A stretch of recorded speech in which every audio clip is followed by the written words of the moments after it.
Assalamualaikum warahmatullahi wabarakatuh. Jumpa lagi dengan channel kami DHP. Semoga teman-teman semuanya diberi kesehatan.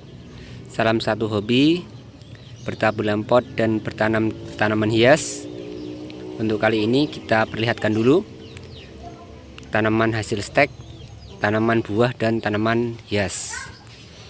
Adapun untuk caranya kita praktekkan biar teman-teman semuanya tahu. Mungkin yang sudah lihat video di HP sebelumnya mungkin ada yang sudah tahu. Ini kita tunjukkan dulu beberapa hasil stek kita. Ini tanpa perangsang akar.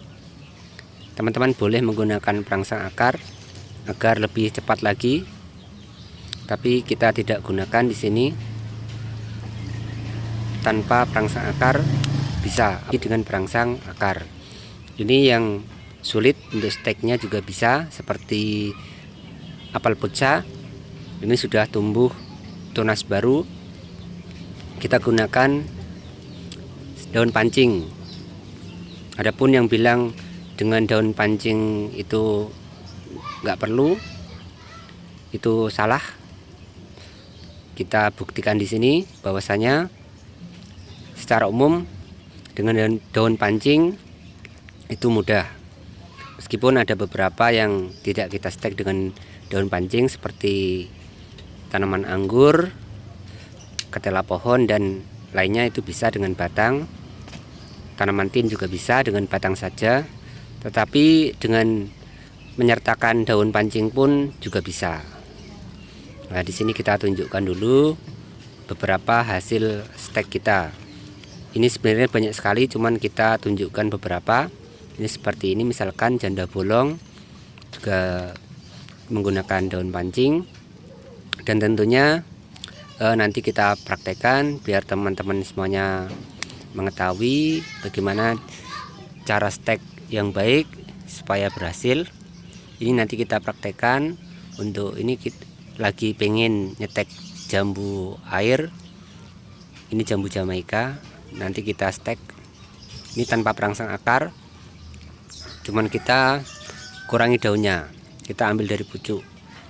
Teman-teman semuanya nanti bisa praktek di rumah. Ini seperti ini contoh, misalkan sudah keluar tunas baru dengan menggunakan daun pancing. Dan tentunya kita praktekkan lagi. Sebentar lagi kita tunjukkan dulu. Ini stek jeruk juga mudah. Untuk stek banyak bisa juga seperti ini.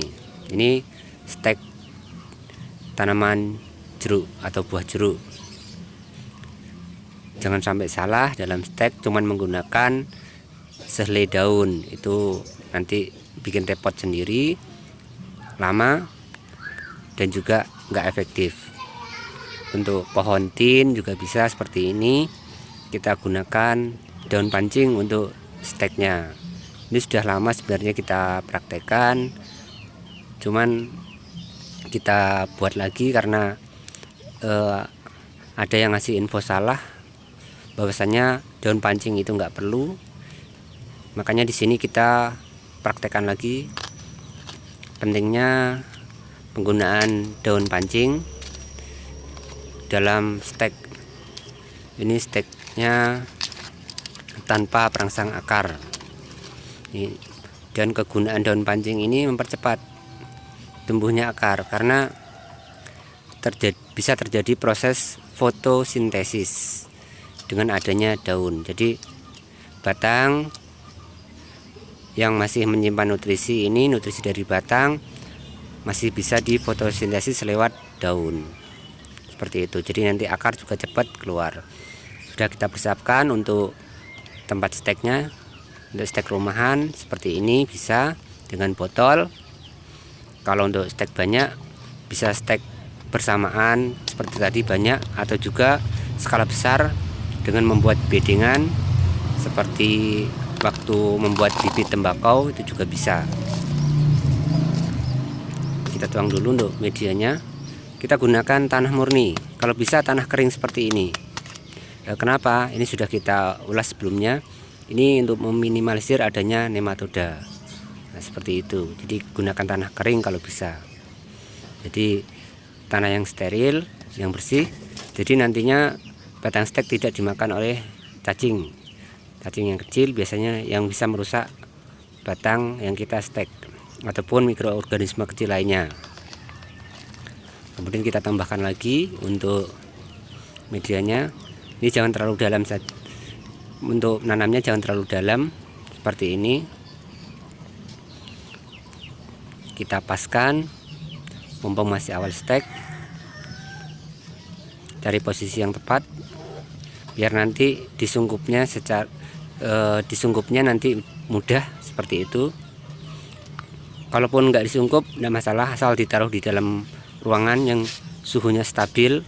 Untuk daerah panas seperti daerah Pamekasan, memang untuk stek okulasi itu lebih sulit karena suhu udaranya tidak teratur. Jadi kita gunakan sungkup seperti ini. Jadi stek untuk daerah panas berbeda dengan daerah dingin. Untuk nyambung okulasi juga beda. Seperti itu.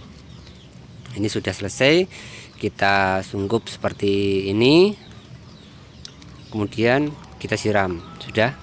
Selanjutnya tidak usah disiram lagi, tinggal kita cek tingkat kebasahan medianya seperti itu, biar batangnya tidak kelebihan air terlalu lama dan juga bisa menyebabkan kebusukan seperti itu. Untuk selanjutnya kita praktekkan lagi. Kita tuang medianya sama, kita gunakan tanah murni. Alasannya sama seperti yang tadi.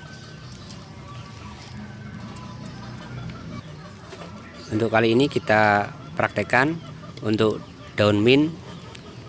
Kita gunakan daun pancing juga. Ini untuk mempercepat tumbuhnya akar. Jadi tanaman tetap seger, cepat keluar akar, cepat tumbuhnya. Seperti itu. Untuk pemotongan pendek saja biar tanaman cepat banyak. Dan menyungkupnya juga mudah. Jangan terlalu panjang. Nanti juga biar tidak terlalu lama tanaman untuk tumbuh, karena suplai nutrisi yang dibutuhkan tanaman juga nggak terlalu banyak. Seperti itu. Seperti ini untuk cara tanamnya untuk tanaman mint. Jadi nanti tumbuhnya juga mudah. Untuk diskusi monggo silahkan ditulis di kolom komentar. Nanti kita bisa diskusi, bisa sharing. Seperti itu. Kita terbuka. Kita belajar bersama dengan teman-teman semuanya. Kita sungkup seperti ini. Sudah, kita taruh.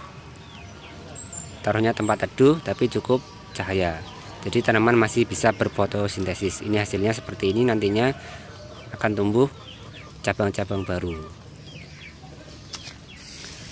Semoga ini bermanfaat bagi teman-teman semuanya. Ini kita ulas lagi, tunjukkan lagi ini untuk apel puca.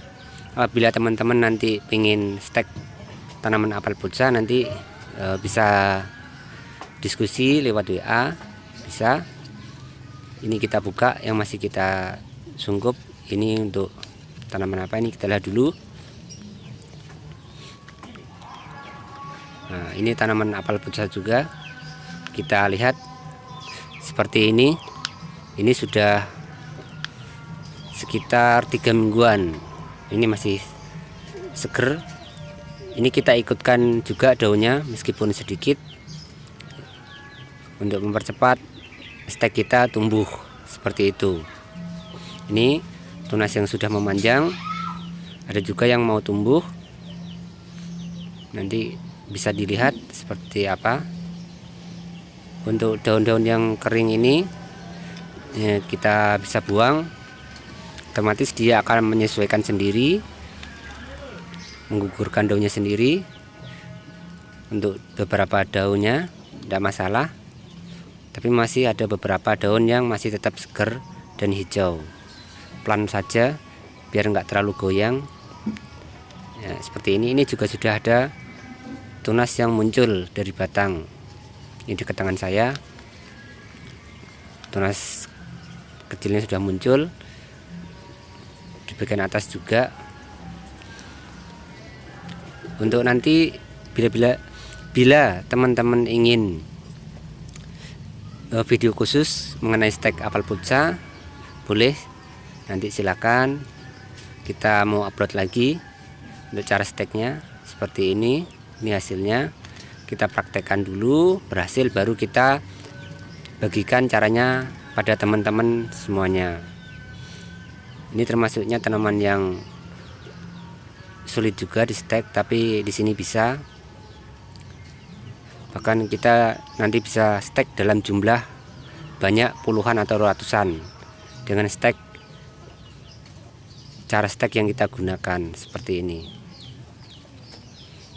Silakan semuanya teman-teman praktekkan seperti tadi, caranya mudah tanpa perangsang akar. Dengan perangsang akar tambah bagus lagi. Ini kita buktikan di sini stek tanaman hias, bunga ataupun tanaman buah. Kebanyakan mayoritas berhasil semuanya.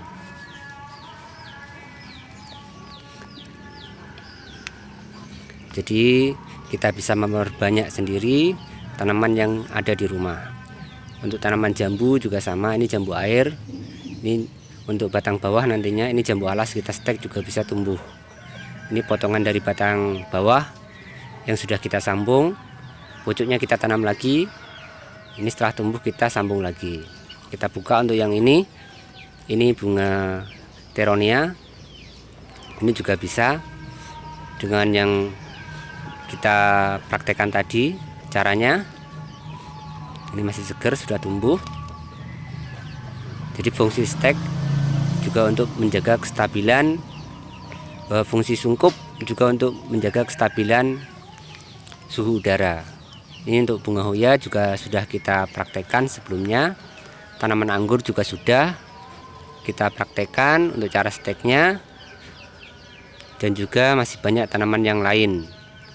Ini cherry Vietnam, ada krokot, dan juga ini bunga asoka juga sudah kita praktekkan untuk cara stek dan menanamnya. Silahkan tekan like-nya, tekan subscribe bagi yang belum subscribe, aktifkan tanda loncengnya. Silahkan juga di-share atau dibagikan linknya kepada teman-teman yang lain, dan semoga bermanfaat cara stek di HP. Wassalamualaikum warahmatullahi wabarakatuh.